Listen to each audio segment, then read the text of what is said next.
लगभग 28 से 30 वर्षीय चरणजीत, जिसकी शादी को 14 से 15 साल हो चुके थे, तो इस तरीके से कदम उठा लेती है कि आज चरणजीत की जो है जान जा चुकी है। परिवार यहाँ पर मौजूद है, उनके चाचा जी हमारे साथ यहाँ पर मौजूद हैं और परिवार की हालत बहुत ज़्यादा ख़राब है। उनसे एक बार हम बातचीत करने का प्रयास करते हैं।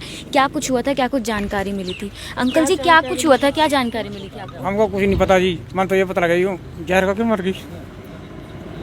क्या कोई बात थी, कोई लड़ाई झगड़ा था घर में? मालूम कोई पता नहीं। बात आपसे कब हुई थी लास्ट टाइम? हमारा 1 महीना हो गया पहले। एक महीने के दौरान बीच में कभी मेरे घर कोई बात नहीं।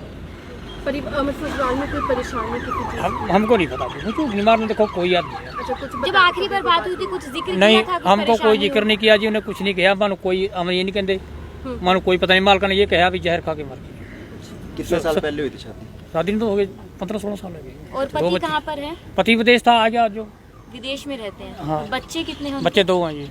शादी को कितने साल हो चुके हैं? 17-18 साल लगे, 16-15 साल। तो बीच इन 17-18 सालों में कभी ऐसे हो परेशानी हुई हो? नहीं, ससुराल कोई में? परेशानी नहीं जी। पति भी आता था, छुट्टी आता था, महीने 2 महीने 4 महीने रहता था घर में, फिर चला जाता था। कोई परेशानी नहीं। तो अभी कुछ आप लोगों को नहीं मेरे पता को क्यों कुछ ऐसा नहीं कदम पता। उठाया ना, गया मेरे चरणजीत को की कोई तरफ पता। ससुराल में और कौन कौन रहते थे उनके साथ? है जी। ससुराल में और कौन कौन रहते थे? उसके जेठ रहती हैं 2 जी, उसकी जेठानियाँ रहती हैं। हमारे को कोई पता नहीं है। मैं तो मरी का पता लगा जी, मर ली बस। से? आपको किसने सूचना दी थी? अब नहीं सूचना दी। हमारे पास बट्टे की रिश्तेदारी, उसकी इनकी लड़की हमारे घर में है और हमारी लड़की इनका थी। उसने अपनी लड़की बहनों ने फोन किया भी और लड़की मर ली थी। किस जगह हुई थी शादी? रीडल रीडल काम है जी, नेड़ी है। अच्छा। हाँ जी। तो आप कहाँ के रहने वाले हो? निहार सिया हमारे जिले में पड़ता है जी। हाँ, 100 किलोमीटर से ज़्यादा दूर।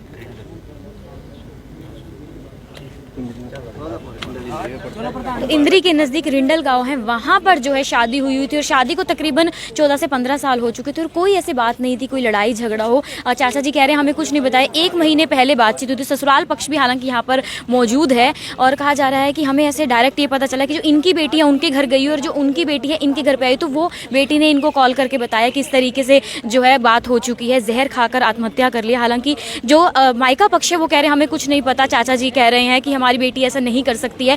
1 महीने पहले लास्ट बात हुई थी, ना ही कोई परेशानी थी। पति जो है विदेश में रहता था, बीच बीच में आता था, 3-4 महीने रहते थे, आराम से रहते थे। बच्चे भी जो 2 बताए जा रहे हैं, बड़े बड़े बच्चे हैं, लेकिन कारण क्या है वो अभी तक स्पष्ट नहीं है। ससुराल पक्ष यहाँ पर पूरा मौजूद है। हम ससुराल पक्ष से भी बातचीत करने का प्रयास करेंगे कि उनका क्या कुछ कहना। अगर पुलिस यहाँ पर पहुँचती है इस मामले में तो पुलिस को क्या कुछ जानकारी मिली और आगे की क्या कुछ कार्रवाई की जाएगी। लेकिन अभी फिलहाल यहाँ पर जो हालत है मायके पक्ष की, बातचीत आपने देखा कि उनकी आंखों में इतने आंसू थे। पूरा यहाँ पर देख पा रहे हैं जो रिश्तेदार यहाँ पर पहुंचे। पति फिलहाल यहाँ पर मौजूद नहीं है क्योंकि वो विदेश में रहते हैं, लेकिन जो उनके पूरे ससुराल वाले हैं वो यहाँ पर पहुंचे हुए हैं। क्या कारण है जो चरणजीत ने इस तरीके से इतना बड़ा कदम उठा लिया, अपनी ज़िंदगी को जो है ख़त्म कर लिए? 2 छोटे छोटे बच्चे भी हैं और शादी को भी काफ़ी 15 से 17 साल हो चुके हैं। रिंडल गाँव इंद्री के नज़दीक वो पड़ता है, वहाँ पर जो है शादी हुई थी। कुछ और लोगों से भी हम लोग बातचीत करने का प्रयास करेंगे, अगर कोई परिवार से है, मायके पक्ष से या फिर ससुराल पक्ष से।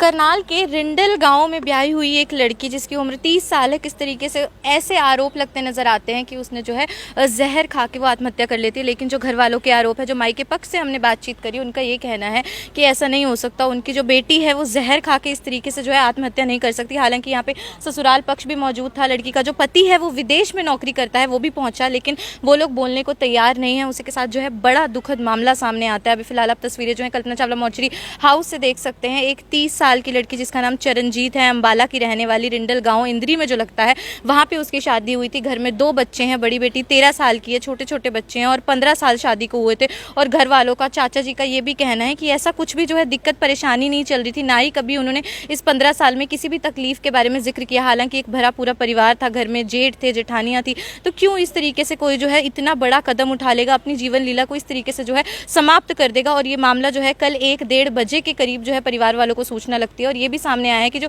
मायके पक्ष और ससुराल पक्ष हैं, इन दोनों की जो बेटियां हैं, एक दूसरे के घर में उनकी जो है शादी हुई थी। तो कहीं ना कहीं बहुत ही दुखद मामला सामने आता है। उन्हीं के द्वारा जो है जानकारी लड़की के मायके वालों को दी जाती है और इस तरीके से जो मामले हैं वो बढ़ते जा रहे हैं। हालांकि पुलिस जांच का विषय ज़रूर है, क्योंकि जो मायका पक्ष है वो कहीं ना कहीं आरोप लगा रहा है कि जो लड़की है वो जहर खा के इस तरीके से कदम नहीं उठा सकती। हालांकि शरीर का जो शव है उसका पोस्टमार्टम ज़रूर हो चुका है, परिवार वालों को सौंप दिया गया है, दाह संस्कार किया जाएगा। भव्य नारंग, करनाल ब्रेकिंग न्यूज़, करनाल।